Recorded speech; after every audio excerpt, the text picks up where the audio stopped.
The Aputure MC or the Godox TL30. Which one of these two RGB lights should you get if you could only pick one? These are both popular options when it comes to RGB LED lights, and they're about the same in terms of price. What sets them apart is the form factor and how well they perform in certain situations.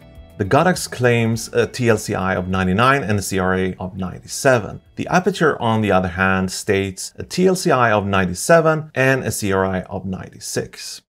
They both offer near identical features in terms of built-in lighting effects, magnets, and app support. And by using the respective smartphone apps, you can access additional features on each light. It also lets you control and adjust the lights without having to run back and forth between your camera and the light to make fine adjustments.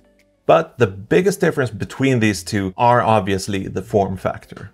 And that's going to play a big role when it comes to application and versatility. Just to give you guys an idea of how these lights look on skin tones, I've got the Aputure MC set up here just outside of the frame with the included diffusion material attached. And I've got the light set to 5600 Kelvin and the output is set to 100%.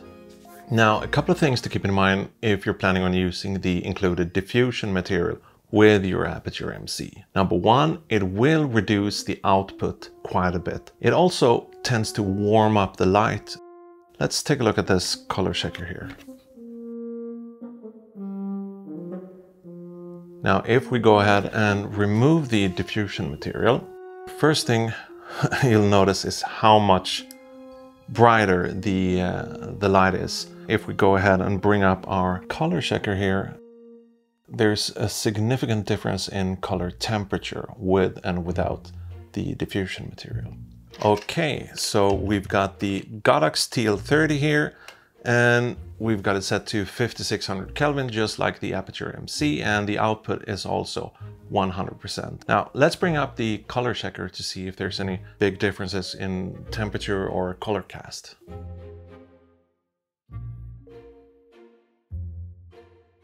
Now, the Godox TL30s are a bit more versatile in my opinion. Thanks to the size and the shape of the light, if you're doing things like product photography or product videos, the TL30s can handle slightly larger objects and give them a nice even lighting all across. If you compare it to the Aputure MC, which is a bit smaller and will sometimes end up giving you a more sourced lighting. One way to get around sourcey or pointy light is to bounce the light instead of pointing it directly on your subject.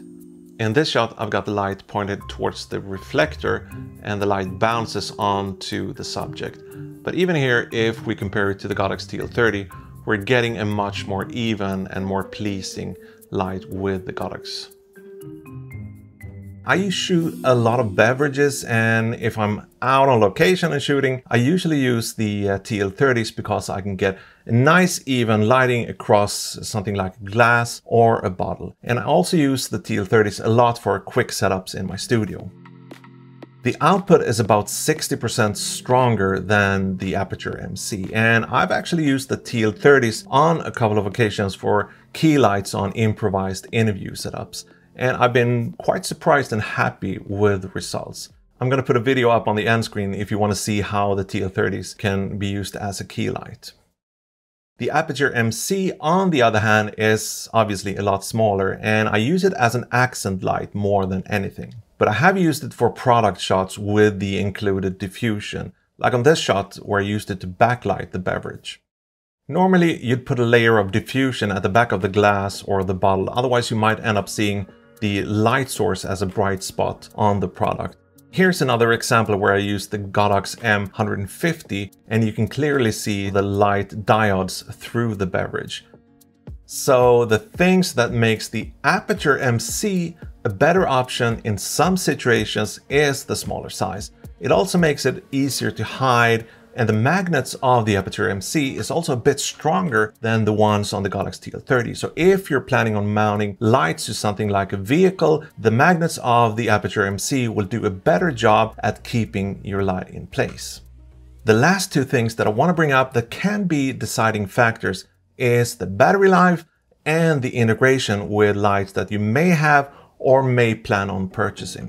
So let's start with the battery life. The Aputure MC have a 2600 milliamp battery, and it's going to give you about 2 hours at full brightness, while the Godox TL30 have a 3600 milliamp battery, but thanks to the higher output, it's only going to give you about 60 minutes on full brightness. Now, I haven't tested the battery life of the Aputure MCs, but I did do a test on the Godox TL30s, and I was given about 54 minutes of battery time on full brightness, which is pretty good considering that I've used these lights for about 1.5 years. But yeah, just a quick side note on the battery life. If I'm using the Godox TL30s for a longer shooting session, I usually go ahead and plug them into something like a power bank or a wall charger. This way I don't have to worry about batteries running low.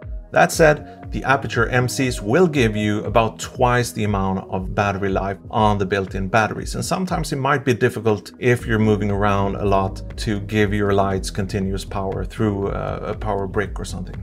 And the last thing I want to talk about is the integration, and by integration I mean if you already have or if you're planning on buying more lights from either Aputure or Godox and you want to be able to control all your lights with just one app on your smartphone. Obviously, this is not going to be as big of a deciding factor as the overall performance of the light, but it is something to keep in mind.